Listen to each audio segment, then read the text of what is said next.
आज सुते दरिया तान के टूट जाए राजा जी,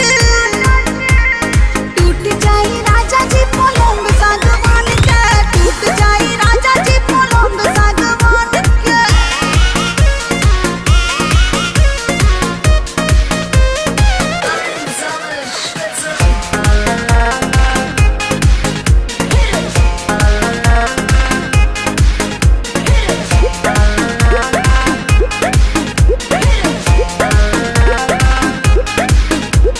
छुए द बदन की देखो न कटन की चादर बिछा दे हनी